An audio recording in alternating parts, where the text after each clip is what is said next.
Hey guys, welcome back, or if you're new here, welcome. Oops. My name is Lumi, and today I'm just doing a little life update here. I'm going to ease myself back into the mix with YouTube and making videos for you all. As you know, I just came back from a very large vacation. It's a big trip for me personally, considering I live in the States. And, this was a trip I've been planning for a very long time. And, I want this video to be kind of like a sign for you all to, if you've been on the fence about taking that trip or doing something new and exciting that you've been on the fence about, I want this video to be a sign that you should do it. Because it's always easier said than done, right? So I planned this trip when I still had a job, right? And I still wasn't quite comfortable yet going by myself. So I invited my sister along, or we sort of just kind of talked about it going together, and we made it happen. We made it work, and I'm so glad I did, because I feel like I'm definitely my eyes have been opened to new horizons, and it's really good to, I personally think it's really good to get out of your comfort zone with things like this.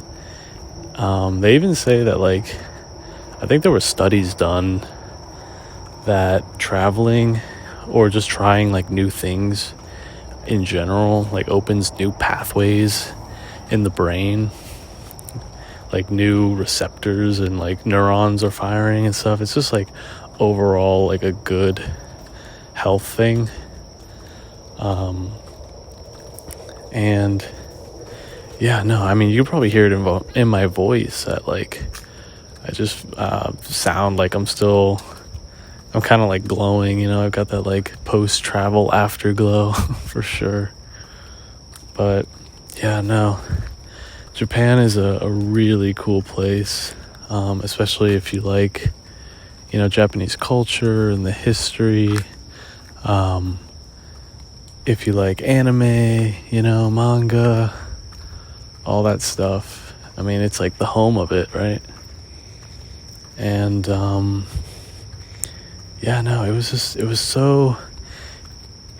it was also very a very different place compared to the US. For example, the people, Japanese people are they're very considerate of others, and I'd say they're very self-aware of themselves and their surroundings.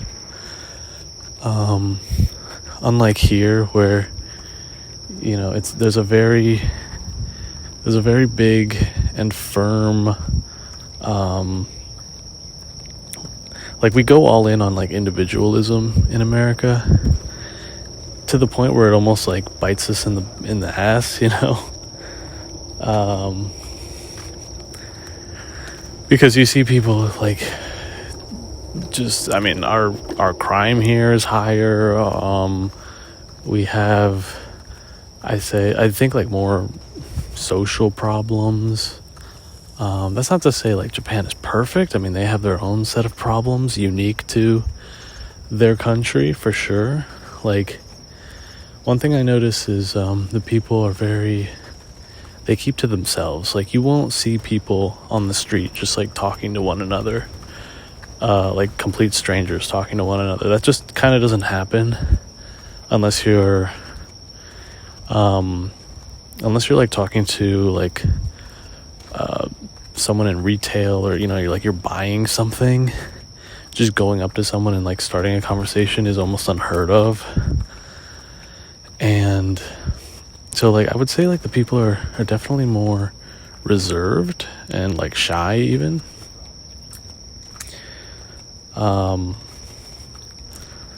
But yeah, no, it was just fascinating.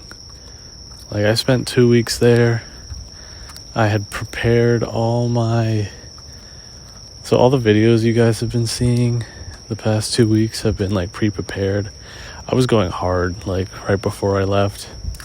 For like 3 weeks I was trying to crank out like regular uploads for you guys, and then an extra video so that I could schedule it out in the future. But I also want to apologize for the lack of content these past couple days, because let me tell you, the jet lag has been no joke. Like, that really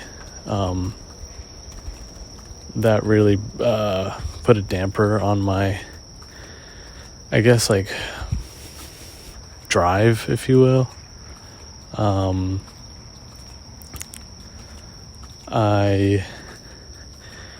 I want to get back into, making videos and doing things, right, consistently. But, like, the last few days have been so brutal, because I started to get sick towards the end of the trip.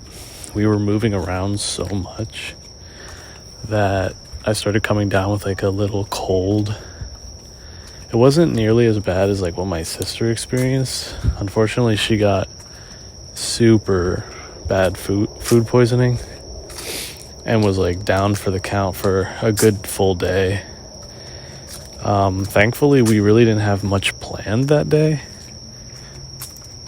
Like, we still had stuff planned, obviously. Like, you try to like fit in as much as possible on a big trip like this, but yeah, I think we only had like one thing that day, and we ended up not doing it because she just needed bed rest, I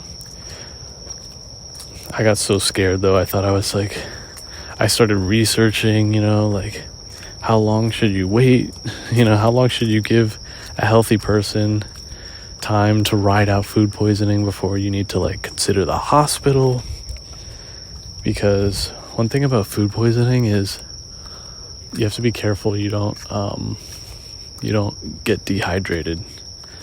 But it's tricky because anything you try to drink, you end up throwing it up anyway. Your body is in full, like, it doesn't know what's good and what's bad at that point. It just wants everything out of the stomach.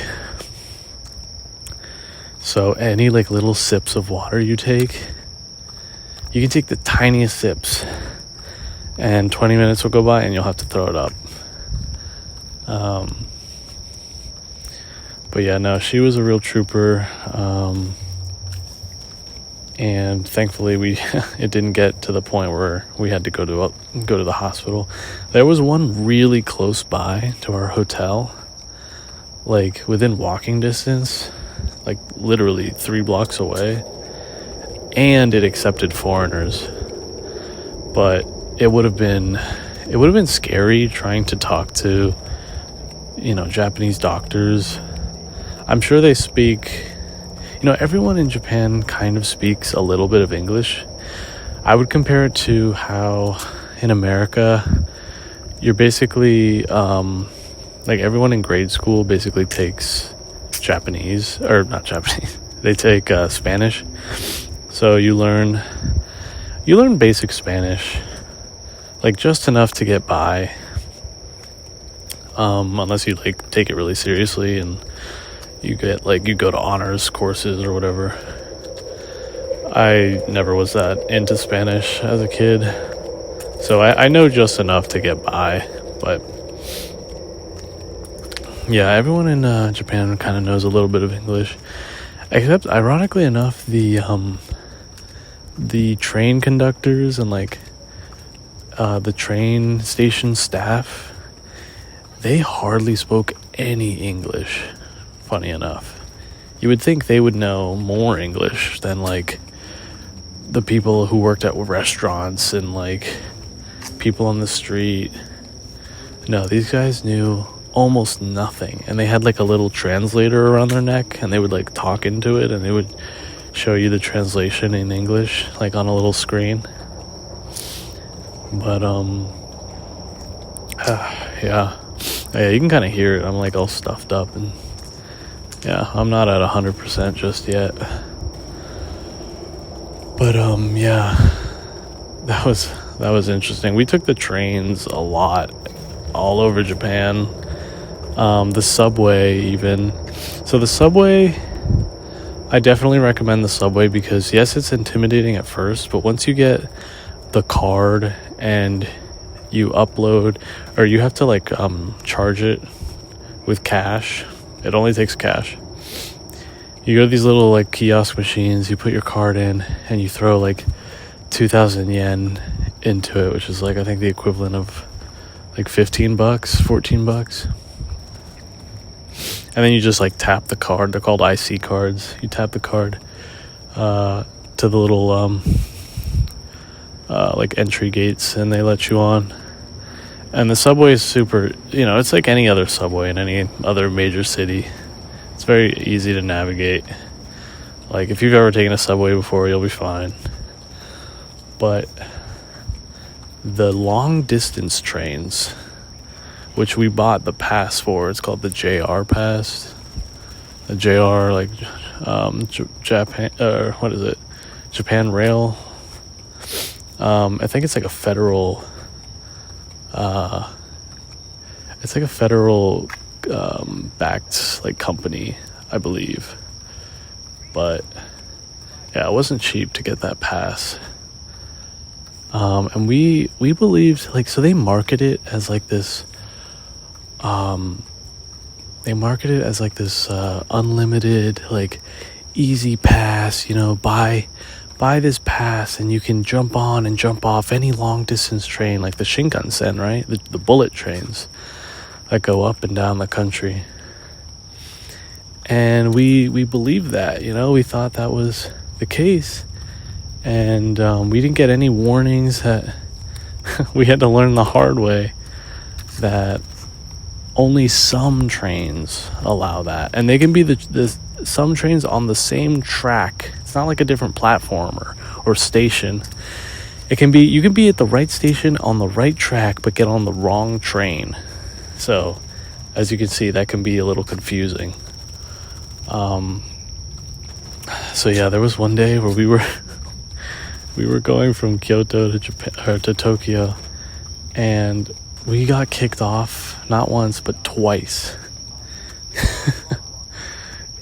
It was really bad. And like the one guy, they're pretty strict in Japan. So like they kind of like act like this is common knowledge, and like they were pressing me and my sister like, oh, you guys messed up. You need to.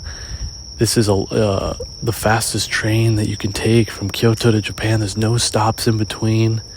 You need to pay us $200 each.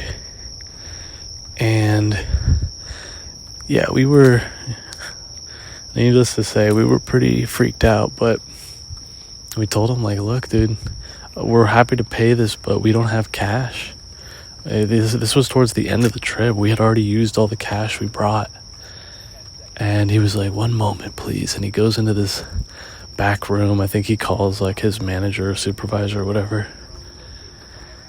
And like the longest like 10 minutes of our lives go by, because we don't know if he's going to come back with like a cop or what. Like, we don't know how strict they are about this stuff, but it seems very strict. And he comes back, it's just him. And he's like, we'll waive it this time. Because, we have the JR pass, It's not a cheap pass, mind you, and it works for a good, I don't know about the majority, but a good amount of the trains on that track. And he's like, he saw that we had the right passes, just we were on the wrong train. And he was like, we'll let this slide this time, but you need to go to this train. And he like finally gave us. So the first guy that kicked us off, he was almost implying that we needed to get on the next train, but it wasn't the next train. It was the train after the next train that we had to be on.